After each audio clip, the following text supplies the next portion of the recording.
వందే వందే రాష్ట్ర కార్యవర్గ సమావేశాలు ఉదయం నుంచి సాయంత్రం వరకు ఉంటాయి. ఆల్రెడీ మనం నిర్ణయించుకొని వచ్చినాం. దాని మీద అనుమానం లేదు కదా.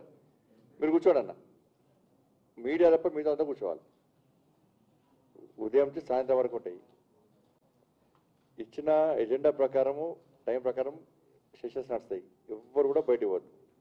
వాళ్ళు ఉదయం సెషన్ అంతా కూడా వారు మన జాతీయ అధ్యక్షులు డాక్టర్ లక్ష్మణ్ గారు అనేక విషయాలను మన ముందు ఉంచే ప్రయత్నం చేస్తారు. రాబోయే రోజుల్లో కూడా తెలంగాణ రాష్ట్రంలో ఓబీసీ మోర్చా ఆధ్వర్యంలో ఏ అంశాల మీద ఎలాంటి కార్యక్రమం నిర్వహించాలి, దేశవ్యాప్తంగా ఉన్నటువంటి బీసీల పరిస్థితి ఏంది, ఓబీసీ ఏ విధంగా మనం ముందు వాళ్ళే బీసీ లోపల ఏ విధంగా మనం ఒక చైతన్యం కలిగించాలనే ఆలోచనతో వారు అనేక విషయాలు మన ముందు ఇప్పుడు ఉంచే ప్రయత్నం చేస్తారు.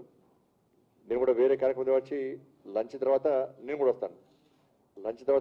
నేను కూడా అనేక విషయాలు మీతో మాట్లాడదు కాబట్టి ఇప్పుడు లక్ష్మణ్ గారు మన ముందు మాట్లాడారు కాబట్టి ఎవరు కూడా స్టేట్ ఎగ్జిక్యూటివ్ అంటే స్టేట్ ఎగ్జిక్యూటివ్లకే నడవాలి. అటువై రావడము, ఇటు రావడము, లేవడము, మధ్యలో సెల్ఫీ తీయడము, ఫోటోలు తీయడము, మాట్లాడడము. స్టేట్ ఎగ్జిక్యూటివ్ జరిగిన తర్వాత నెక్స్ట్ జిల్లాల వారీగా మీరు కూడా కార్యక్రమాలు తీసుకోవాల్సి వస్తుంది. మీరు కూడా జిల్లాల వారికి పర్యటన చేయాల్సి వస్తుంది. స్టేట్ ఎగ్జిక్యూటివ్లో అనేక విషయాలు మనం తెలుసుకున్న తర్వాత, నిర్ణయాలు తీసుకున్న తర్వాత ఆ నిర్ణయాలను జిల్లా వ్యాప్తంగా అన్ని రాష్ట్ర వ్యాప్తంగా అమలు చేయాలంటే దీన్ని శ్రద్ధగా వినాలి, శ్రద్ధగా పాల్గొనాలి. మన స్టేట్ ఎగ్జిక్యూటివ్ పిలిచి వచ్చిన విషయం కాకుండా మన కార్యవర్గ సమస్య ఎట్లా నడుస్తాయి, జాతీయ కార్యవర్గ సమస్య జరిగిన తర్వాత అనేక విషయాలు తెలుసుకుంటాం. మనం దేశంలో ఎటువంటి నిర్ణయం జరిగినాయి, రాష్ట్రంలో కూడా రాష్ట్ర కార్యవర్గ సమస్య నిర్వహించాలి. మనం తెలంగాణ రాష్ట్రంలో లక్ష్యం అనుకుంటే లక్ష్యాన్ని చేరుకోవాలంటే అదే విధంగా అదే పందాన్ని కొనసాగిస్తూ అనేక కార్యక్రమాలు చేయాలని నిర్ణయించుకుంటాం. మనం ఇప్పుడు ఓబీసీ మోర్చా కూడా జాతీయ కార్యవర్గ సమస్య జరిగినాయి. ఇప్పుడు రాష్ట్ర కార్యవర్గ సమస్య జరిగిన తర్వాత నెక్స్ట్ తెలంగాణ రాష్ట్రంలో ఓబీసీ మోర్చా దమేందో చూపెట్టాలి. మనం ఏ సంఘాలు కూడా చెప్తే కూడా ఎవరు వినే పరిస్థితి లేదు, ఏ కుల సంఘం కూడా. కానీ భారతీయ జనతా పార్టీ మీద ప్రజలకు నమ్మకం, విశ్వాసం ఏర్పడ్డది. మరి ఓబీసీ మోర్చా కార్యక్రమం తీసుకుంటే, ఓబీసీ మోర్చా ఒక నిర్ణయం తీసుకుంటే బీసీ కులాలు అన్ని కూడా ఇవాళ మన వైపు రావడానికి సిద్ధంగా ఉన్నాయి. కాబట్టి మనము ఈ రాష్ట్ర కార్యవర్గ సమస్యలు సాయంత్రం వరకు అయిపోయే వరకు కూడా మనందరం ఉండాల్సిందే. ఇప్పుడు లక్ష్మణ్ గారు వారు మాట్లాడతారు. నేను మధ్యాహ్నం లంచ్ తర్వాత తప్పకుండా ఆడతాను. డాక్టర్ లక్ష్మణ్ గారు ఇప్పుడు మనకు వారి సందేశాన్ని ఇస్తారు.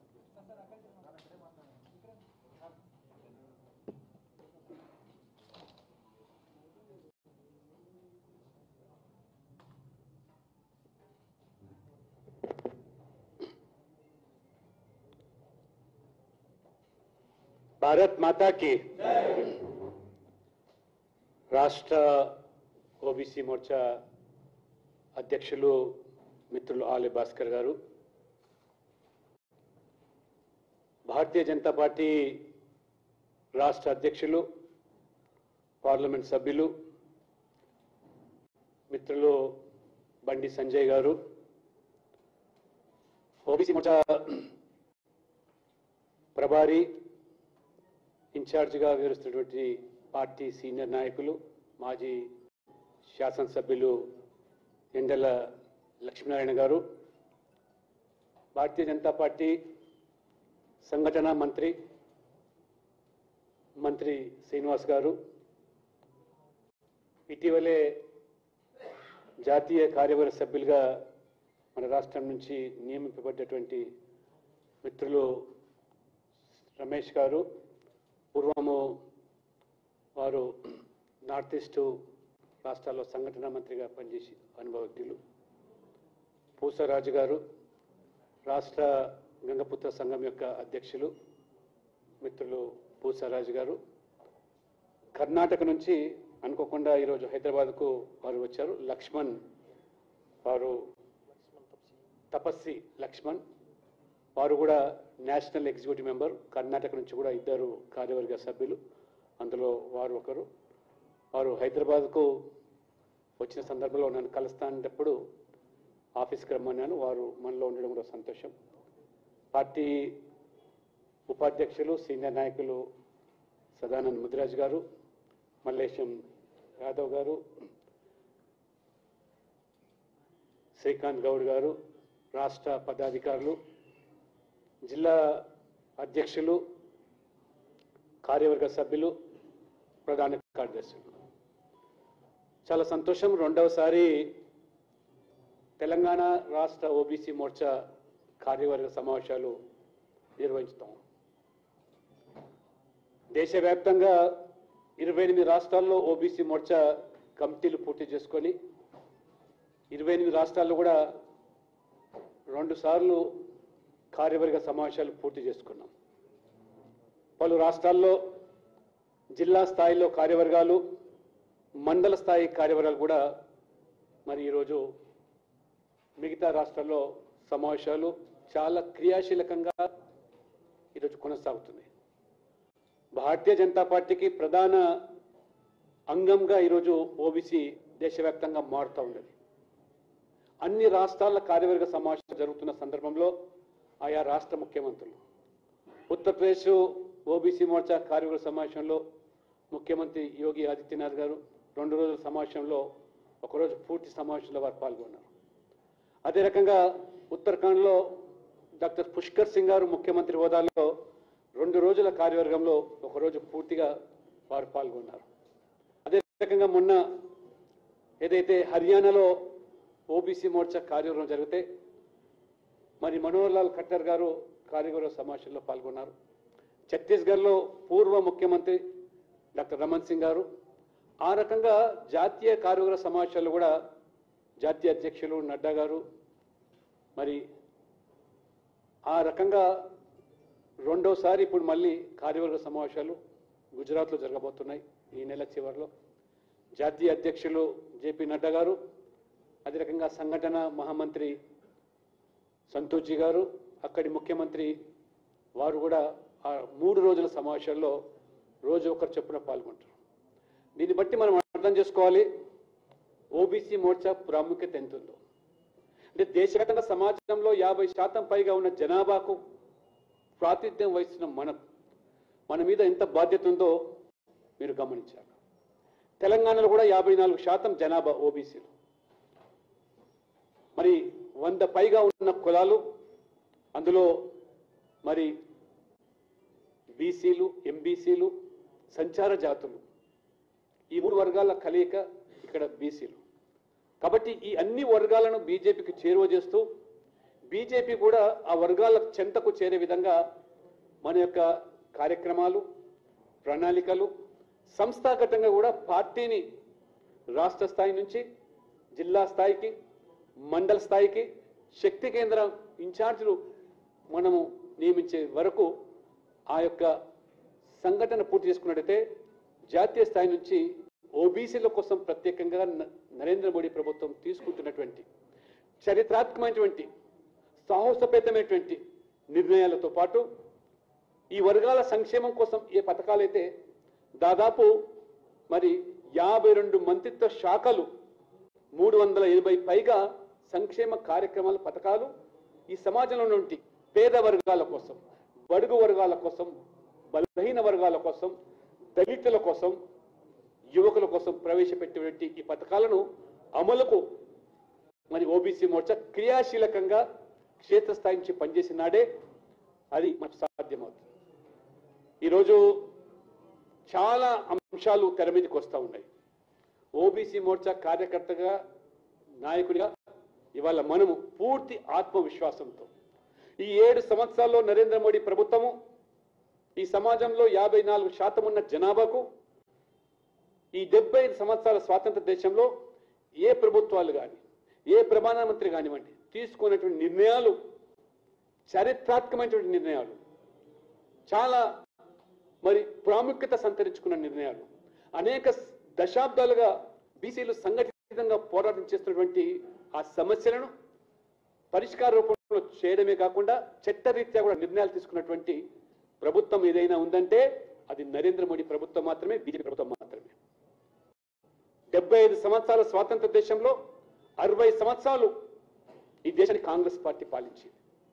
ఈ 60 సంవత్సరాల్లో ప్రధానంగా 40 సంవత్సరాల పైగా ఒకే కుటుంబం. పండిత్ జవహర్ లాల్ నెహ్రూ 17 సంవత్సరాలు ప్రధానమంత్రిగా ఉన్నారు. ఇందిరాగాంధీ 11 సంవత్సరాల పైగా, రాజీవ్ గాంధీ ఈ రకంగా 40 సంవత్సరాలు ఒక కుటుంబం పాలించి 60 సంవత్సరాలు ఈ దేశాన్ని కాంగ్రెస్ పాలిస్తే ఏ ఒక్క నిర్ణయం కూడా స్వాతంత్రం వచ్చిన తర్వాత బీసీలకు సానుకూలంగా తీసుకున్న నిర్ణయం ఒక్కటి కూడా లేదు, దాఖలా లేదు. ఇది మనం గర్వంగా చెప్పాలి. ఓబీసీ మోర్చా కార్యకర్తలుగా గంట పదంగా ఇవాళ ఏదైతే మోదీ గారు అంటారో చెప్పన్ ఇంచ్ ఛాతీ తన్కర్ లోగోं के बीच में మనం ఏదైతే చెప్పాల్సిన అవసరాలు ఉన్నాయో అది చెప్పాల్సిన అవసరం ఉంది. మొదటిసారిగా స్వాతంత్రం వచ్చిన తర్వాత డాక్టర్ బాబాసాహెబ్ అంబేద్కర్ రాజ్యాంగ నిర్మాత వారైతే ప్రస్తావించారో బీసీల కోసం ఒక ప్రత్యేకమైనటువంటి కమిషన్ ఏర్పాటు చేసి బీసీల స్థితిగతులను అధ్యయనం చేసి దానికి అనుగుణంగా ఎస్సీ ఎస్టీలకు ఏదైతే రిజర్వేషన్ల ప్రక్రియ రాజకీయంగా విద్యా ఉద్యోగాల్లో కల్పిస్తున్నామో అదే పంతాల్లో బీసీలకు న్యాయం జరగాలంటే కమిషన్ ఏర్పాటు చేయాలంటే ససేమిరా అన్నటువంటి ప్రధానమంత్రి హోదాలో నెహ్రూ గారు ఎట్టి పరిస్థితుల్లో బీసీ కమిషన్ ఏర్పాటు చేయడానికి సిద్ధంగా లేరు. సందర్భంలో డాక్టర్ బాబాసాహెబ్ అంబేద్కర్ గారు నిరసనగా రాజీనామా చేసి ఒత్తిడి పెంచితే దేశవ్యాప్తంగా ఆ ఉద్యమ ఒత్తిడికి లొంగి 1950లో కాకా కలేకర్ కమిషన్ బీసీల స్థితిగతుల గురించి బీసీల యొక్క రాజకీయపరమైనటువంటి విద్యా ఉద్యోగాల్లో కూడా రాణించడానికి అణగారినటువంటి విస్మరమైనటువంటి ఈ వర్గాలకు న్యాయం జరగాలని చెప్తే ఆ రోజు కాకా కలేకర్ కమిషన్ ఏర్పాటు చేస్తే 53లో నివేదిక ఇచ్చారు. 1953లో నివేదిక ఇస్తే కాకా కలేకర్ కమిషన్ ఏనాడు కూడా ఆ కమిషన్ గురించి పార్లమెంట్లో చర్చించకుండా కనీసం దాని మీద వాళ్ళ సిఫార్సుల అమలుకు ఏ ఒక్క ప్రయత్నం కూడా చేయకుండా దాదాపు 6 సంవత్సరాలు దాన్ని పక్కన పెట్టి చెత్తబుట్టలో చివరి పడేసినారు. ఇది కాంగ్రెస్ యొక్క బీసీల పట్ల ఉన్నటువంటి చిత్తశుద్ధి. కాకా కలేకర్ కమిషన్ బుట్ట దాఖలు చేస్తే మళ్ళీ కాంగ్రెస్ టైంలో ఏనాడు కూడా బీసీల స్థితిగతుల గురించి అభ్యున్నతి గురించి కమిషన్ ఏర్పాటు చేసిన దాఖలా లేదు. 17 సంవత్సరాలు నెహ్రూ గారు, 11 సంవత్సరాలు ఇందిరాగాంధీ, రాజీవ్ గాంధీ మళ్ళీ వారు అధికారులు వచ్చిన బీసీల పట్ల కేవలం ఓటర్లుగానే పరిగణించారు తప్పితే ఏనాడు కూడా బీసీల రిజర్వేషన్ అంశం వస్తే ఏనాడు కూడా కనీసం దానికి అనుకూలంగా వివరించిన కాంగ్రెస్. ఇది కాంగ్రెస్ చరిత్ర. బీసీ గురించి మాట్లాడే నైతిక హక్కు ఇవాళ కాంగ్రెస్ లేదని మనం ఇవాళ చెప్పాల్సిన బాధ్యత ఓబీసీ నాయకుల మీద ఉంది. తర్వాత మండల్ కమిషన్ 1979లో ఏర్పాటైంది.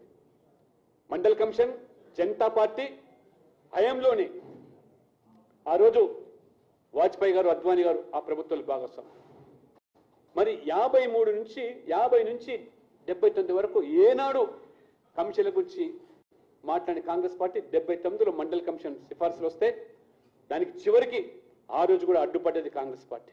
మళ్ళీ ఆ యొక్క మండల్ కమిషన్ సిఫార్సులు అమలు ఎప్పుడు జరిగిందంటే విపి సింగ్ ఏదైతే ప్రధానమంత్రిగా జనతాదళ్ నేతృత్వంలో మళ్ళీ బీజేపీ సభ్యులు భాగస్వామిగా ఉన్న రోజులనే మండల్ కమిషన్ సిఫార్సుకు 93లో సిఫార్సులకు ఆ రోజు ప్రభుత్వం ఆమోదం వ్యక్తం చేస్తే మరి ఏనాడు కూడా కాంగ్రెస్ హయాంలో ఈ యొక్క కమిషన్ సిఫార్సులు మరి ఒప్పుకున్నటువంటి మండల్ కమిషన్ పార్లమెంట్ లో చర్చకు వచ్చినప్పుడు ప్రతిపక్ష నాయకుడిగా రాజీవ్ గాంధీ స్వయంగా మండల్ కమిషన్ 27% రిజర్వేషన్లు కేంద్ర ప్రభుత్వ ఉద్యోగాల్లో కేంద్ర విద్యా సంస్థల్లో ఈ వర్గాలకు రిజర్వేషన్ కల్పించాలంటే ఆ రోజు ఇదే రాజీవ్ గాంధీ ప్రతిపక్ష నాయకుడి హోదాలో పార్లమెంట్ లో ఆన్ రికార్డ్ ఈ రిజర్వేషన్లు వ్యతిరేకించినటువంటి party Bharatiya Janata party, Rajiv Gandhi Congress party, Rajiv Gandhi Congress party. ఏ విధంగా వారికి నైతిక హక్కు ఉంది వాళ్ళ బీసీల గురించి మాట్లాడేది? ఒక్కనాడు కూడా మీరు బీసీల అభ్యున్నతి కోసం కానీ వాళ్ళ ఆకాంక్షలు నెరవేర్చడానికి ప్రయత్నించే మీరు మండల్ కమిషన్ విపి సింగ్ ఆ రోజు సిఫార్సు చేస్తే మీరు వ్యతిరేకించిన పార్టీ మీరు కాంగ్రెస్ పార్టీ ఇవాళ బీసీల గురించి మాట్లాడేది నైతిక హక్కు మీకు లేదు. ఆ రోజు కూడా సుప్రీంకోర్టును ఆశ్రయించారు అనేక మంది. సుప్రీంకోర్టు స్పష్టమైన ఆదేశాలు ఇచ్చింది. ఒక క్రీమీ లేయర్ పద్ధతితోని ఒక నేషనల్ లెవెల్ ఒక బ్యాక్వర్డ్ క్లాస్ కమిషన్ ఏర్పాటు చేసి అప్పుడు ఈ 27% రిజర్వేషన్ అమలు చేయండి. కాబట్టి క్రీమీ లేయర్ అనేది కూడా పద్ధతి పెట్టండి. బీసీలో కూడా ఆర్థికంగా, సామాజికంగా, విద్యా పరంగా ఎదిగినటువంటి వాళ్ళను ఆ క్రీమీ లేయర్ పద్ధతికి తీసుకురండి.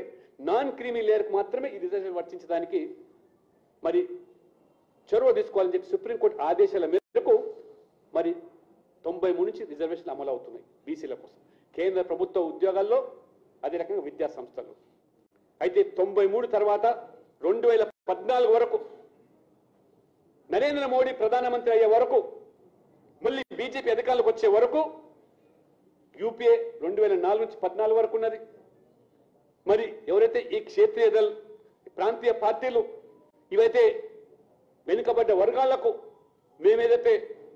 మేము వారి వర్గాల కోసమే పాట పడుతున్నామని చెప్పి ఏదైతే ఠేకేదారని అనుకుంటున్నారో ఆ వర్గాలు కూడా అధికారంతో కొనసాగినప్పుడు కానీ ఆ పార్టీల మద్దతుతో అది సమాజ్వాదీ పార్టీ, బసపా కానివ్వండి, లేకపోతే టీఆర్ఎస్ లాంటి పార్టీలు అధికారులు ఉన్నప్పుడు కూడా ఈ నేషనల్ బ్యాక్వర్డ్ క్లాస్ కమిషన్ కు ఏనాడు కూడా రాజ్యాంగ హోదా కల్పించిన పాపాన్ని పోయినటువంటి పార్టీలు ఈ కాంగ్రెస్, కమ్యూనిస్టులు, ఈ ప్రాంతీయ పార్టీ.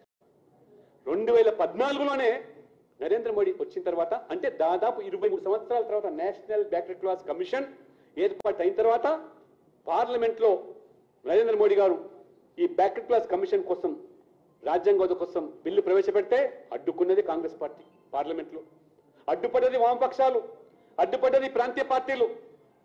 లోక్సభలో బిల్లు నెగ్గింది. రాజ్యసభలో మరుసటి రోజు ప్రవేశపెడితే మోదీ గారు, అమిత్ షా గారు ఎన్ని రకాల ప్రయత్నాలు చేపించినా కానీ రాజ్యసభలో ఆ బిల్లు పడించారు. అంటే నేషనల్ బ్యాక్వర్డ్ క్లాస్ కమిషన్ కు కాన్స్టిట్యూషన్ స్టేటస్ వస్తే మనకు నిర్దేశించబడి 27% రిజర్వేషన్లు సక్రమంగా అమలు చేయని సంస్థ మీద, అధికారుల మీద, ప్రభుత్వాల మీద చట్టరీత్యా చర్యలు తీసుకునేటువంటి అధికారం ఉన్నటువంటి రాజ్యాంగ హోదా, ఎస్సీ కమిషన్, ఎస్టీ కమిషన్, అన్ని కమిషన్లకు ఇవాళ రాజ్యాంగ హోదా ఉన్నది. కానీ బీసీ కమిషన్ కు నరేంద్ర మోడీ ప్రభుత్వం అధికారులకు వచ్చే వరకు రాజ్యాంగ హోదా అంశాన్ని కూడా ప్రస్తావించినటువంటి పార్టీలు ఇవాళ బీసీల గురించి మాట్లాడుతున్నాయి. రాజ్యసభలో ఆ బిల్లును ఓడిస్తే ఇదే సమాజ్వాదీ పార్టీ, ఇదే బీఎస్పీ, ఇదే ప్రాంతీయ పార్టీ టీఆర్ఎస్ పార్టీలు కనీసం మనకు ఆ రాజ్యసభలో సభ్యుల సంఖ్య లేని కారణంగా మనం ఓడిపోతే 1 సంవత్సరం కాలం పట్టింది మనకి. ఆ సెలెక్ట్ కమిషన్ పంపిస్తే భూపేందర్ యాదవ్ నేతృత్వంలో 1 ఇయర్ దాన్ని కష్టపడి మళ్ళీ మోదీ గారు, అమిత్ షా గారు మళ్ళీ ఏదో పంతాన పట్టి 1 సంవత్సరం తర్వాత మనకు రాజ్యసభలో సంఖ్య పెరిగిన తర్వాత మళ్ళీ లోక్సభలో, రాజ్యసభలో ప్రవేశపెట్టిన తర్వాత మనకు మొట్టమొదటిసారిగా నేషనల్ బ్యాక్వర్డ్ క్లాస్ కమిషన్ కు రాజ్యాంగ హోదా రావడము ఇవాళ మీరు చూస్తున్నారు. ఇవాళ మొదటిసారిగా in the history of Indian annals BJP ప్రభుత్వం ఒక రాజ్యాంగ సవరణ స్వాతంత్రం తర్వాత బీసీల కోసం జరిగిందంటే అది నరేంద్ర మోడీ ప్రభుత్వం హయాంలోనే కేవలం బీసీల ప్రయోజనాల కోసం మాత్రమే ఈ బ్యాక్వర్డ్ క్లాస్ కమిషన్ రాజ్యాంగం వచ్చింది. ఇక మన ప్రత్యర్థులు మాట్లాడుతూ ఉంటారు రాజ్యాంగం వస్తే సాధించింది ఏమిటని. రాజ్యాంగం హక్కు కమిషన్కు రావడం వల్ల మనం చూస్తున్నాం వల్ల ఆచార్య సభ్యుడు, చైర్మన్, ఏ రకంగా ఏ సంస్థ, ఏ అధికారులు దాన్ని సక్రమంగా అమలు చేయకపోతే సుమోటో కింద జ్యుడిషియల్ చర్యలు తీసుకుంటా ఉన్నారు. మీకు ఈ రాజ్యాంగ హోదా రాకపూర్వం 93 నుంచి అమలవుతున్న ఈ రిజర్వేషన్లు దేశవ్యాప్తంగా 27%లో ఎక్కడ కూడా 14-15% ఈ రిజర్వేషన్లు అమలుకు నోచుకున్న దాఖలాలు లేవు. 20% బీసీలకు రిజర్వేషన్ ఉన్నా అర్హులైన అభ్యర్థులు లేరని నెపంతోనో లేదా దాటవేసి కొన్ని సంస్థలు ధిక్కరించిన, ఉల్లంఘించిన అడిగే నాదుడు లేడు కాబట్టి పట్టించుకున్న పాపాన పోలేదు. 14-15% మాత్రమే అమలవుతున్న 27% రిజర్వేషన్లు ఈ 14 నుంచి లేటెస్ట్ గా మొన్న ఢిల్లీలో మేము అంకెలు తీస్తే ఈ 7 సంవత్సరాల కాలంలో ఈ 14-15% ఇవాళ 22%కి 27% అమలుకు వచ్చిందంటే అది కేవలం నరేంద్ర మోడీ ప్రభుత్వం పుణ్యం అనే విషయాన్ని ఇవాళ మనం గమనించాలి. ఇది ఒక చరిత్రాత్మకమైన నిర్ణయం ఇవాళ. అంతేకాకుండా ఇవాళ భారతీయ జనతా పార్టీ బీసీలో కూడా దేశవ్యాప్తంగా 3,000 పై చిలుకు ఉన్నటువంటి కులాలు, గుర్తింపబడ్డ కులాల్లో ఏదో 30-40 కులాలకు మాత్రమే ఈ యొక్క ప్రగతి ఫలాలు దక్కుతున్నాయి, రిజర్వేషన్లు దక్కుతున్నాయి. మిగతా చిన్న చిన్న జాతులు, ఎంబీసీలు, సంచార జాతులు ఇవన్నీ కూడా ఆ ఆర్థికంగా, సామాజికంగా ఎదిగినటువంటి బీసీలతో కూడా పోటీ పడలేకపోతున్నారు. కాబట్టి అవకాశాలు రావటం లేదని చెప్పి ఏదైతే దేశవ్యాప్తంగా బీసీ సంఘాలు దశాబ్దాలుగా ఉన్నటువంటి ఈ డిమాండ్కు మొన్న నరేంద్ర మోడీ ప్రభుత్వం వెంటనే ఒక జస్టిస్ రోహిణి కమిషన్ ఏర్పాటు చేసి బీసీలో కూడా వర్గీకరణ భారతీయ జనతా పార్టీ చేపడుతుంది. క్లాసిఫికేషన్ ఖచ్చితంగా ఇవాళ మీకు ఒక్క సామాజిక వర్గమే 27%లో 15-16% ఇవాళ రిజర్వేషన్ పొందుతూ ఉన్నారు. మిగతా 11%లో కొన్ని సామాజిక వర్గాలు మాత్రమే, 8-10 మాత్రమే. మిగతా సామాజిక వర్గాలు దరిదాపుల్లో లేవు. 70 సంవత్సరాల్లో 1% రిజర్వేషన్ పొందినటువంటి కులాలు ఇవాళ 3000 పై చిలుకున్నాయంటే ఇది నరేంద్ర మోడీ గారు మన సిద్ధాంతం, అంత్యోదయ సిద్ధాంతం, పండిత్ దీన్ దయాళ్ ఉపాధ్యాయులు ప్రవచించిన అంత్యోదయ సిద్ధాంతం మేరకు సమాజ చిట్ట చివరికి పేదరికంలో అతి పేదవారికి మొదట వారికి కూడా ఈ ప్రగతి ఫలాలు అందాలనే సంకల్పంతో జస్టిస్ రోహిణి కమిషన్ ఏర్పాటు చేస్తే వర్గీకరణ జరగబోతున్న త్వరలోనే 2-3 మాసాల్లో పత్రికలు 27% 10% కొన్ని తెగలకు, 9% కొన్ని వర్గాలకు, 6% కొన్ని వర్గాలకు, 2% సంచార జాతులకు, ఈ మాదిరిగా ప్రతి ఒక్కరు కూడా అవకాశాలు కల్పించే నిర్ణయం ఇవాళ నరేంద్ర మోడీ ప్రభుత్వం తీసుకుంటున్నది. అంతేకాదు ఫస్ట్ టైం ఇవాళ కేంద్రంలో చాలా మంది మన కొన్ని ప్రత్యర్థులు, పార్టీలు, కొన్ని సంఘాలు ప్రశ్నిస్తూ ఉంటాయి, కేంద్రంలో మీకు బీసీ మంత్రిత్వ శాఖ లేదు, మంత్రి లేడని.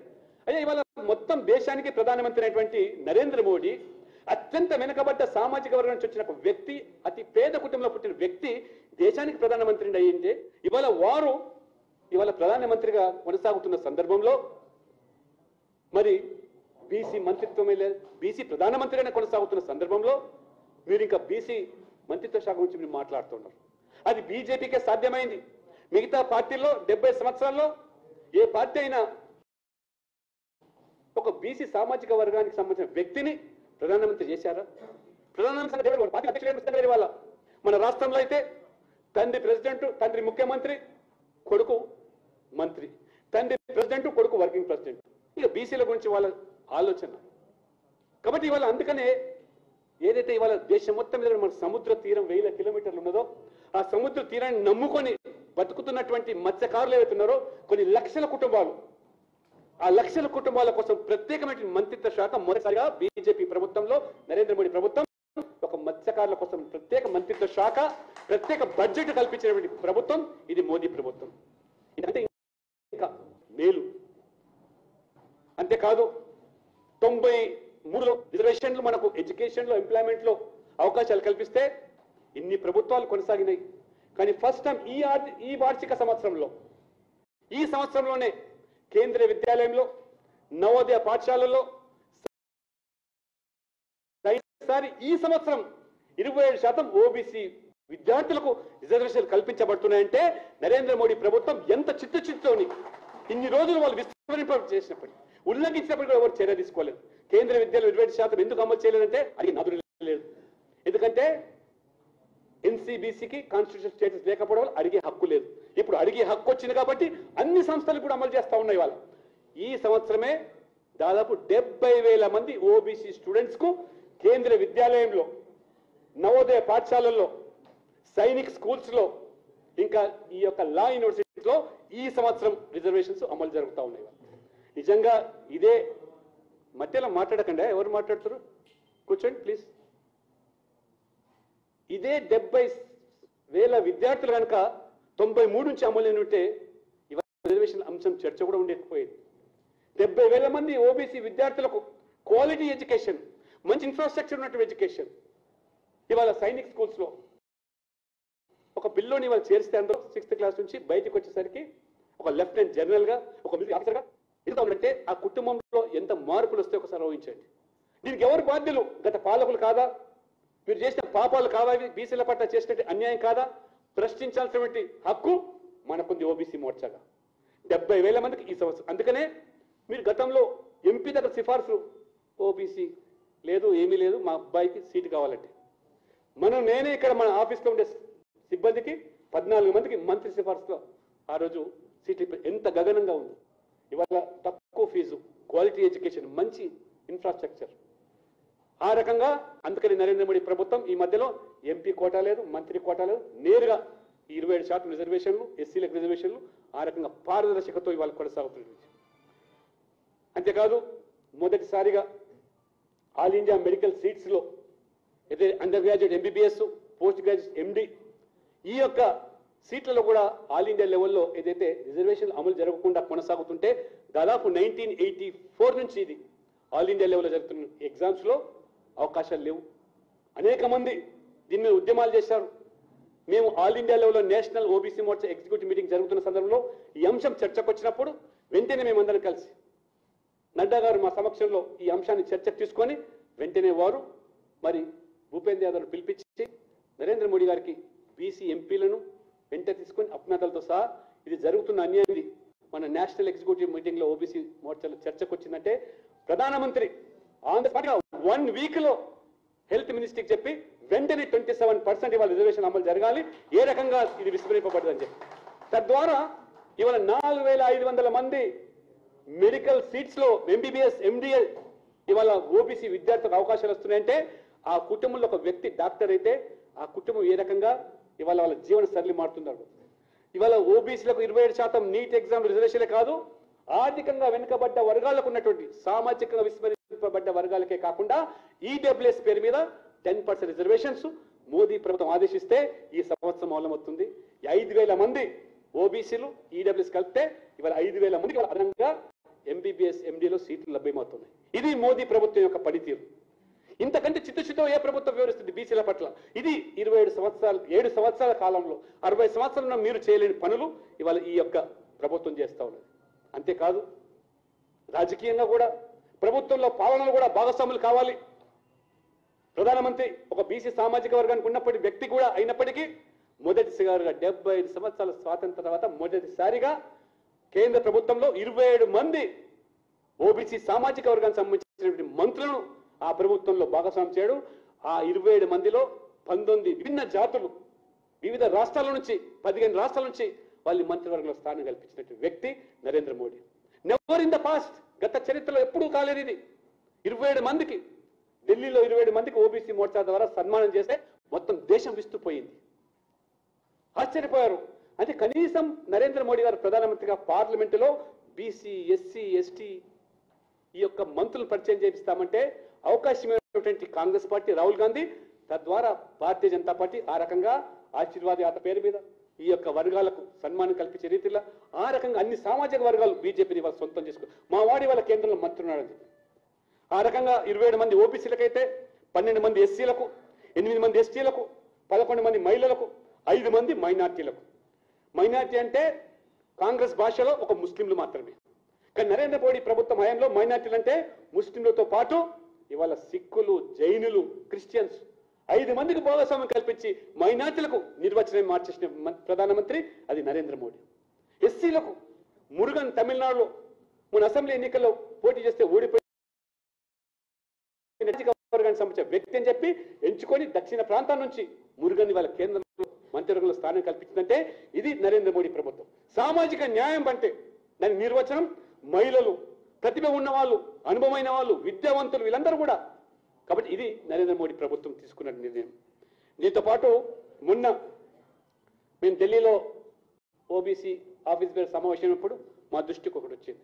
దేశవ్యాప్తంగా కేంద్ర విశ్వవిద్యాలయాలు 42 పైగా ఉన్నాయి వాళ్ళు సెంట్రల్ యూనివర్సిటీస్. మొత్తం ఈ 70 సంవత్సరాల్లో 9 మంది మాత్రమే ఓబీసీ సంబంధించిన వాళ్ళు ప్రొఫెసర్లుగా కొనసాగుతున్నారు. అటువంటి పరిస్థితిలో ఈ అంశం బ్యాక్లాగ్ పోస్టులు దాదాపు 10,000 ఖాళీగా ఉన్నాయి, భర్తీ చేస్తలేరంటే వెంటనే మేము అందరం వెళ్ళి ధర్మేందర్ ప్రధాన్ హెచ్ఆర్డీ మినిస్టర్గా వారు కలిసి వాళ్ళ దృష్టి తీసుకొస్తే ఎట్లా జరిగింది ఇది ఇంత అన్యాయం అని చెప్పి వెంటనే వారు తెప్పించి వారు వెంటనే ఆదేశం ఇచ్చారు. వితిన్ 1 yearలో ఈ బ్యాక్లాగ్ పోస్టులన్నీ కూడా భర్తీ కావాలి. ఓబీసీకి సంబంధించిన ప్రొఫెసర్లు, అసిస్టెంట్ ప్రొఫెసర్లు 10,000 మంది ఏదైతే ఖాళీ భర్తీ చేయాలని ఆదేశం ఇవ్వడం కాకుండా ఎవ్రీ 3 months నాకు రిపోర్ట్ చేయాలి. శాఖ ఎన్ని భర్తీ చేశారు, ఎన్ని మిగిలిపోయినాయి, ఈ సంవత్సరంలో ఈ భర్తీ చేయాలంటే 70 సంవత్సరాలు 9 మంది ఓబీసీ ప్రొఫెసర్లు ఇవాళ 9,000, 10,000కి చేరుకుంటున్నారంటే ఇది మోదీ ప్రభుత్వం యొక్క మరి చదువు. ఈ రకంగా ప్రభుత్వంలో ఉన్నటువంటి మరి మంత్రులు ఏ రకంగా ఈరోజు స్పందించి పనిచేస్తున్నారో దానికి ఓబీసీ మోర్చా ఏ రకంగా బాధ్యత తీసుకుంటారో మనం గర్వపడుతున్నాం ఇవాళ. అంతేకాదు ఇవాళ అన్నిటికంటే ముఖ్యంగా ఇవాళ చర్చ జరుగుతూ ఉన్నది. ఏ జాతి, ఏ సామాజిక వర్గం, ఏది బీసీ. కాబట్టి మన కొంతమంది ప్రత్యర్థులు బీసీ గణాంక వివరాలు చేపట్టాలి దేశవ్యాప్తంగా. అంటే 31 తర్వాత స్వాతంత్రం వచ్చిన తర్వాత ఏ పార్టీ కూడా ఇంతవరకు ఈ యొక్క బీసీ గణాంక వివరాలు చేపట్టలేదు. ఆ పార్టీతో కలిసి కొంతమంది ఇవాళ బీసీ సంఘాలు ప్రశ్నిస్తూ ఉంటే ఆవేదన కలుగుతుంది. నేను మన ఢిల్లీలో ఉన్నప్పుడు చూశాను, హుజూరాబాద్లో ఒక పక్కన టీఆర్ఎస్, ఒక పక్కన కాంగ్రెస్ను పెట్టుకొని బీసీ సంఘాల నాయకులు మాట్లాడుతున్నారు. ఇవాళ మీరు బీసీల గణాంక వివరాలు చేయకపోతే హుజూరాబాద్లో బీసీ ఓట్లు వేయాలని చెప్పి వారు పిలుపునిస్తూ ఉన్నారు. కనీసం మీకు చిత్తశుద్ధి ఉండాలి. ఇవాళ నరేంద్ర మోడీ ప్రభుత్వం ఇంత కట్టుబడి ఉండి చిత్తశుద్ధితోని ఇన్ని చరిత్రాత్మకమైనటువంటి సాహసోపేత నిర్ణయాలు తీసుకొని ముందుకు పోతా ఉంటే బీసీ గణాంక వివరాలు చేపట్టిన నెపంతో ఏ కాంగ్రెస్ అయితే ఈ 60 సంవత్సరాల అధికారంలో ఏనాడు కూడా క్యాస్ట్ బేసిస్ సెన్సస్ చేయనటి పార్టీని పక్కన పెట్టుకొని మాట్లాడుతూ ఉంది. ఏ టీఆర్ఎస్ పార్టీ అయితే వాళ్ళ సమగ్ర కుటుంబ సర్వే పేరు మీద మొత్తం రాష్ట్ర వ్యాప్తంగా కర్ఫ్యూ విధించి అటువంటి వాతావరణం నిర్మించి ఆ రోజు పశువులు జంతువులు అన్ని లెక్కలు తీసుకొని బీసీలో కూడా లెక్కలు తీసుకొని సర్వే చేసిన మీరు దాన్ని పబ్లిష్ చేయకుండా ఉన్న పార్టీతో అండగా ఉండి మీరు మాట్లాడుతుంటే బాధ కలుగుతుంది, ఆవేదన కలుగుతూ ఉన్నది. ఇవాళ భారతీయ జనతా పార్టీ బీసీ గణాంకాలు చేపట్టిన కులాల వారిగా మాకు అభ్యంతరం లేదు. కానీ దాంట్లో పరిపాలన పరంగా ఉన్నటువంటి ఇబ్బందులు, న్యాయపరమైన చిక్కులు, సాంకేతికమైన ఇబ్బందులు గత చరిత్ర కాంగ్రెస్ పార్టీ 2011లో చిదంబరం హోంమంత్రిగా ఉన్నప్పుడు ఈ యొక్క కులాల వారిగా జనాభా తీస్తామని చెప్పి లెక్కలు తీసి ప్రైవేట్ ఏజెన్సీలకు 5,000 కోట్లు ఖర్చు పెట్టి ఏ రకంగా వారు మోసం చేశారు. ఆశ్చర్యం కలుగుతుంది మీకు. దేశం మొత్తం మీద వారు చెప్పిన లెక్కలు 46 లక్షల కులాలు ఈ దేశంలో కొనసాగుతున్నాయని చెప్తున్నారు వాళ్ళు. ఒక మహారాష్ట్రలో 4,80,000 కులాలు ఉన్నాయని, ఒక హర్యానాలోనే 50,000 కులాలు ఉన్నాయని, అందులో 5,000 బీసీ కులాలు ఉన్నాయని మండల్ కమిటీ చెప్పింది. ఇప్పటి వరకు 3,000 బీసీ కులాలు ఉన్నాయని. ఒక మీరు హర్యానాలో 5,000 బీసీ కులాలు ఉంటే ఇది ఎట్లా సాధ్యమవుతుంది? అంతేకాదు ఇవాళ ఓబీసీ సెంట్రల్ లిస్ట్ వేరు, వివిధ రాష్ట్రాల్లో ఉండే బీసీలు వేరు. ఇవాళ దేశవ్యాప్తంగా నేను తిరుగుతున్నాను కాబట్టి 16 రాష్ట్రాలు తిరిగాను. వైశ్యులు బీహార్లో ఓబీసీలు, బ్రాహ్మణులు ఉత్తరాఖండ్ ఉత్తరప్రదేశ్లో కొన్ని ప్రాంతాల్లో ఓబీసీ. ఇవాళ మన రాష్ట్రపతి కోయిలీ సమాజం వారు ఉత్తరప్రదేశ్లో ఎస్సీ సామాజిక వర్గం, మహారాష్ట్రలో ఇక్కడ మన సదానంద ముదిరాజ్ సంఘం వారు ఇక్కడ బీసీలు. కాబట్టి ఇవాళ ఇంత కాంప్లెక్సిటీ ఉన్న ఈ పరిస్థితుల్లో నేషనల్ లెవెల్లో ఎట్లా సాధ్యం? ఇది ఇబ్బంది ఉన్నది. ఎందుకంటే ఇవాళ డిమాండ్లు ఉన్నాయి. పటేల్ గుజరాత్లో బీసీ సామాజికం కావాలని, అదే రకంగా ఆంధ్రలో కాపులు బీసీలో కలపాలని, అదే రకంగా ఇవాళ జాట్లు హర్యానాలో బీసీలో కలపాలని, లింగాయతులు కర్ణాటకలో బీసీలో కలపాలి. ఈ రకమైన డిమాండ్లు ఉన్నాయి. కాబట్టి నేషనల్ లెవెల్లో ఏ ఒక్క సామాజిక వర్గం ఇది బీసీ అని చెప్పే పరిస్థితి లేదు. కాబట్టి అంతేకాదు మీరు చేసిన తప్పిదాలు, మీరు చేసిన పాపం వల్ల 46 లక్షల కులాలు ఉంటే ఏ కులాన్ని తగ్గించి వాళ్ళు బీజేపీ చూపించగలుగుతుంది? 50,000 బీసీ కులాలు ఒక రాష్ట్రంలో చూపిస్తే ఏ రకంగా చేస్తాం? కాబట్టి ఈ రకంగా మన భుజాల మీద తుపాకులు పెట్టి కాల్చే ప్రయత్నం చేస్తే బీజేపీ కులాల వారికి వ్యతిరేకం కాదు. కానీ ఇప్పుడు సాధ్యం కాదు. దానికి పూర్తి అధ్యయనం జరగాలి. మీరు రాష్ట్రాల వారిగా చేపట్టండి. రాష్ట్రాల వారిగా ఏ రాష్ట్రంలో ఏ కులం ఏ బీసీలకు వస్తుందో తెలుసు మీకు. కాబట్టి దానికి సంబంధించినటువంటి మన పార్లమెంట్లో కూడా యాక్ట్ అమెండ్ చేసి ఈ కేంద్ర ప్రభుత్వం మేము పెట్టుకోము తల మీద ఏ కులాన్ని బీసీగా కలపాలనో ఆ రాష్ట్రాలకి హక్కులు కల్పించేటువంటి చట్టాన్ని మొన్న పార్లమెంట్ సవరించిన ప్రభుత్వం నరేంద్ర మోడీ ప్రభుత్వం. బీసీ ఇవ్వాలన్నా లేదా, లింగాయట్లకు బీసీ ఇవ్వాలన్నా లేదా, జాట్లకు బీసీ ఇవ్వాలన్నా లేదా, ఆ రాష్ట్రాలు తెలుసుకోండి. అది మేము కేంద్ర బడ్జెట్ పెట్టుకోమని చెప్పి ఫ్రీ పవర్స్, ఫుల్ పవర్స్ ఇవాళ రాష్ట్రాలకు ఇచ్చారు. కాబట్టి మీరే ఈ రాష్ట్రాల వారిగా మీరు కులాల వారిగా లెక్కలు చెప్పండి. బీసీ జనాభా గణన చెప్పండి. మేము సిద్ధంగా ఉన్నాం. ఇది మనం లైన్ తీసుకున్నాం. బట్ దయచేసి ఓబీసీ మోర్చా నాయకులు ఏమాత్రం మనం సంకోచించొద్దు. ఈ సంఘాలు కొంతమంది వారు మాట్లాడుతున్నారు బీజేపీ బీసీ జనాభా ఎందుకు తీసుకురాలని. ఉన్న ఇబ్బందులు ఇవి వాస్తవాలు. ఈ కాంగ్రెస్ పాపం ఇవాళ ఎందుకు ప్రశ్నించారు మీరు కాంగ్రెస్ పార్టీని?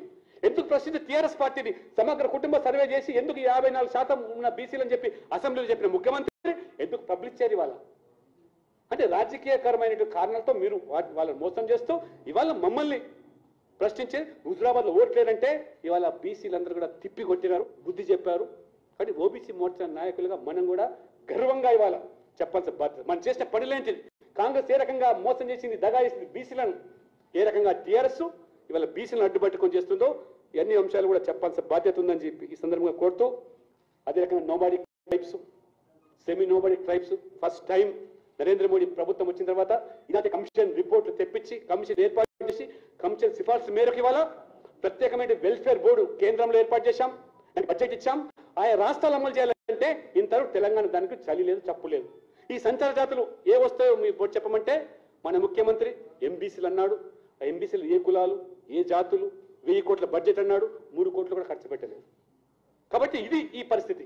కాబట్టి ఇవాళ ఫస్ట్ టైం ఇవాళ సంచార జాతుల కోసం ప్రత్యేక కమిషన్ ఏర్పాటు చేసి కమిషన్ సిఫార్సు మేరకు ఇవాళ బడ్జెట్ ఇచ్చి వెల్ఫేర్ బోర్డు బట్టి వాళ్ళ కోసం ఇవాళ ప్రయత్నం చేస్తుంటే ఇది నరేంద్ర మోడీ ప్రభుత్వం. మీరు ఎందుకు చేస్తలేదు? ఈ రాష్ట్రాలు ప్రశ్నించాల్సిన బాధ్యత మన మీద ఉన్నది. అదే రకంగా ఎంబీసీలు కూడా ఈ వర్గీకరణ వల్ల చాలా స్పష్టంగా చెప్తున్నాను ఇవాళ వెంకటేష్ గారు. మీరు ఈ న్యాయం జరుగుతుంది. ఎంబీసీల పేరు మీద వాటా కొంతమంది అయితే ఇంతవరకు పొందుతున్నారో మిగతా కులాలు ఆ కులాల నుంచి వాళ్ళ వర్గీకరణ వల్ల ఎంబీసీలకు కూడా రిజర్వేషన్లు అమలయ్యే పరిస్థితి జస్టిస్ రోహిణి కమిషన్ సిఫార్సు తర్వాత వస్తున్న విషయాన్ని ఘనంగా గర్వంగా చెప్పాల్సిన అవసరం ఎంబీసీ కార్యకర్తలుగా బీసీ కార్యకర్తలుగా మేము. ఇంకా అనేకమైన విషయాలు మనం చెప్పుకుపోతా ఉంటే చాలా ఉన్నాయి. వాళ్ళు పబ్లిక్ సెక్టర్ యూనియన్లో ఉండేటువంటి వాళ్ళకు ఇంతకుముందు రిజర్వేషన్లు వాళ్ళ పిల్లలకు మోదీ ప్రభుత్వం వచ్చిన తర్వాత పబ్లిక్ సెక్టర్ అండర్టేకింగ్ లో పనిచేసే వర్కర్స్ పిల్లలకు ఇవాళ రిజర్వేషన్స్ ఇస్తా ఉన్నాం. 4th క్లాస్ ఎంప్లాయీ రిక్రూట్మెంట్ లో ఇంటర్వ్యూ పేరు మీద వాళ్ళను డిస్క్వాలిఫై చేశారు. మోదీ వచ్చిన తర్వాత నథింగ్ డూ, ఇంటర్వ్యూ లేదు, రిటర్న్ టెస్ట్ మార్కుల ద్వారానే ఉద్యోగాలు ఇవ్వాలన్నారు. ఆ రకంగా ఇవాళ స్కాలర్షిప్స్, మెట్రిక్, పోస్ట్ మెట్రిక్ ఇలాంటి అనేకమైన నిర్ణయాలతో ఈ ప్రభుత్వం పోతా ఉంటే ఇక తెలంగాణ విషయంలో ఇంతకుముందు చెప్పారు మన యొక్క భాస్కర్, ఈ యొక్క కుల వృత్తుల వారికి దళిత బంధు గురించి మాట్లాడుతున్నారు. ఇవాళ ప్రశ్నించాలి ఓబీసీ మోర్చా కార్యకర్తలు. ఇవాళ కమ్మరి, కుమ్మరి, వడ్రంగి, చాకలి, నాయకి ఎందుకు ఈ బంధు పెట్టారు? ఇవాళ బీసీ బంధు కాదు, ఇవాళ కులాల వారిగా బంధు డిమాండ్ చేయాల్సిన బాధ్యత ఓబీసీ మోర్చా మీద ఉంది. ఇవాళ కమ్మర్ల కోసం ఇవాళ ఆధునీకరించడానికి మీరు ఇవాళ ఆదుకోవాల్సిన బాధ్యత ఉంది. కుమ్మరులను ఆదుకోవడానికి మీరు ఆధునీకరించడానికి మీరు 10 లక్షలు అవసరం ఉంది. ఇవాళ నాయలు, వాషర్మెన్, దోబీలు వాళ్ళకి ఇవాళ ఆధునీకరించడానికి వాళ్లకు డబ్బు అవసరం ఉంది, పెట్టుబడి అవసరం ఉంది. మీరు బీసీ కార్పొరేషన్ పెట్టారు, దాదాపు 3 సంవత్సరాల నుంచి ఒక్కరికి ఇచ్చినట్టు పాపాన పోలేదు. ఇవాళ రుణాలు లేవు, ఇవాళ మీరు సబ్సిడీ లేదు. మీ బీసీ బంధు కాకుండా ఇవాళ కులాల వారిగా కుల వృత్తుల మీద ఉన్నటువంటి వర్గాలు ఏ కుల వృత్తి మీద ఉన్నారో కమ్మర్లు, కుమ్మర్లు, చేనేత, గీత, మత్స వీళ్ళకి మీరు రాజకీయంగా ఎదిగేదానికి అది పంచాయతీలో కానీ, మండల్లో కానీ, జిల్లా పరిషత్లో కానీ, మున్సిపాలిటీలో కానీ, కార్పొరేషన్లో కానీ 34% రిజర్వేషన్లు ఆ రోజు మహానుభావుడు కల్పిస్తే మొన్న నువ్వు వచ్చిన తర్వాత ఏం చేశావు? సుప్రీంకోర్టు 50% సీలింగ్ పెట్టిందని చెప్పి ఎవరు కోత విధించావు? అంటే బీసీలు అమాయకులు, ప్రశ్నించే గొంతులు లేవు, అడిగే వాళ్ళు లేదు. ఈ సంఘాలు మరి ఎందుకు దాని మీద ఉద్యమం చేయలేదు, పోరాటం చేయలేదు? 34% ఉన్న స్థానిక సంస్థల రిజర్వేషన్లను అనేక జిల్లాల్లో 18% కుదించారు. ఇంతకంటే దారుణమైన ఉందా? ఎందుకు ఈ సమాజం స్పందించలేదు? ఎందుకు మా హక్కులను కాల్చేటి ప్రభుత్వాన్ని నిలదీయాలనేటువంటి విషయాన్ని ఇవాళ ఓబీసీ మోర్చా భుజానెత్తుకొని 34% రిజర్వేషన్ అమలు కోసం కట్టుబడి ఉన్నాం. అది సాధించే వరకు మన బదిప్పము రాజీ పడమనేటువంటి ఉద్యమానికి మీరు తెలియజేయాల్సిన బాధ్యత ఓబీసీ మోర్చా మీద. ఇవాళ ముస్లింలను ఓబీసీలో కలిపేసి, బీసీలో కలిపేసి బీసీల హక్కులు, వాటాలు కాజేస్తా ఉంటే స్వయంగా హైదరాబాద్లో 50 డివిజన్లో బీసీలకు ఉంటే 32 మంది వాళ్ళ ఎంఐ ముస్లింలు బీసీల పేరు మీద కార్పొరేట్ చలామణి అవుతుంటే ఈ టీఆర్ఎస్ పార్టీ మొత్తం ఈ మస్జిద్కు లొంగి వాళ్ళకు పనిచేస్తూ బీసీల వాటాను కాజేస్తా ఉంటే, తన్నుకుపోతా ఉంటే మొత్తం బీసీ సమాజం ఎందుకు ప్రశ్నించలేదు? కానీ బీసీ సమాజానికి ఇవాళ బాధ్యత మనది, ఓబీసీ మోర్చా, బీజేపీ. మేము ఉన్నాం మీకు అండగా. మీకు న్యాయపరమైన వాటా కలిగే వరకు పోరాడతామని 34% హైదరాబాద్లో కూడా ఈ ముస్లింల పేరు మీద ఓబీసీలు ఏదైతే ఇవాళ కలుపుతున్నారో మొత్తం ముస్లిం సమాజాన్ని ఓబీసీలు కల్పిస్తున్నారు. ఇవాళ ఏదో కొంతమంది వృత్తుల మీద ఉన్నటువంటి కొంతమంది అంటే సరే, కానీ మొత్తం ఇవాళ మొత్తం సమాజమే బీసీ సర్టిఫికేట్ తీసుకొని రాజకీయంగా, విద్యాపరంగా, ఉద్యోగపరంగా మన వాటా కాజేస్తుంటే వీళ్ళంతా కూడా ఓటు బ్యాంక్ రాజకీయాలు పాల్పడి ఏ రకంగా అన్యాయం చేస్తున్నారో ప్రశ్నించాల్సిన గొంతుకగా ఓబీసీ మోర్చా కార్యకర్తలు మారాల్సిందిగా నేను కోరుతూ, అంతేకాకుండా ఇవాళ 3 లక్షల ఉద్యోగాలు ఖాళీ ఉన్నాయి. సరే, మీ లెక్క ప్రకారంగా 191,000 బిస్వాల్ కమిటీ నివేదిక దాదాపు 2 లక్షల వరకు ఖాళీ ఉంటే మనకు 25% రిజర్వేషన్ అంటే ఎన్ని ఉద్యోగాలు రావాలి? బీసీలకు ఎన్ని ఉద్యోగాలు రావాలా? మీరు దాదాపు ఇన్ని ఉద్యోగాలను పక్కన పెట్టి మనం మోసం చేస్తూ ఉంటే బీసీ మోర్చా సహించే ప్రసక్తి లేదు. వెంటనే ఖాళీలు భర్తీ చేయండి, బీసీల రిజర్వేషన్ నింపండి అని చెప్పి డిమాండ్ చేయాల్సిన అవసరం ఉంది. ఈ రకంగా ఆత్మ గౌరవ భవనాల పేరు మీద కానివ్వండి, లేదా ఇంకా మరి మీరు బీసీ కార్పొరేట్ నిధులు కానివ్వండి, గొర్రెల పంపిణీలో జరుగుతున్న అవకతవకలు కానివ్వండి, సంచార జాతకు న్యాయం కానివ్వండి, ఫీ రియంబర్స్మెంట్ విషయంలో ఆంక్షలు, ఎస్సీలకు ఫ్రీ సంతోషం, ఎస్టీలకు ఫ్రీ సంతోషం, మైనార్టీలకు ఫ్రీ సంతోషం, బీసీలకు వచ్చే వరకు మాత్రం 10,000 ర్యాంకు లోపల వస్తేనే మీకు ఫుల్ ఫీజు మాఫీ, లేకపోతే లేదు. బట్ ఇన్ని సమస్యలు ఉన్నాయి, ఇన్ని అంశాలు ఉన్నాయి కాబట్టి ఓబీసీ మోర్చా దీని పూర్తి బాధ్యత తీసుకొని 7 సంవత్సరాల్లో మోదీ ప్రభుత్వం చేసినటువంటి బీజేపీ బీసీలకు అనుకూల విధానాలు ఏ రకంగా గతంలో కాంగ్రెస్ పార్టీ మోసం చేస్తూ వస్తుందో, టీఆర్ఎస్ పార్టీ తెలంగాణలో బీసీలు అణిచివేస్తుందో రాజకీయంగా, అదే రకంగా మిగతా అన్ని రంగాల్లో ఈ అంశాలు తీసుకొని మనం పోరుబాట పట్టాల్సిన అవసరం ఉంది. ఆ రకంగా ఓబీసీ మోర్చా బాధ్యత తీసుకోవాల్సి వస్తుంది. ప్రధానమైనటువంటి బాధ్యత ఇవాళ బీజేపీలో తెలంగాణలో ఓబీసీ మోర్చా మీద ఉంది కాబట్టి ఇన్ని అంశాలను తీసుకొని మీరు ముందుకు పోవాలి.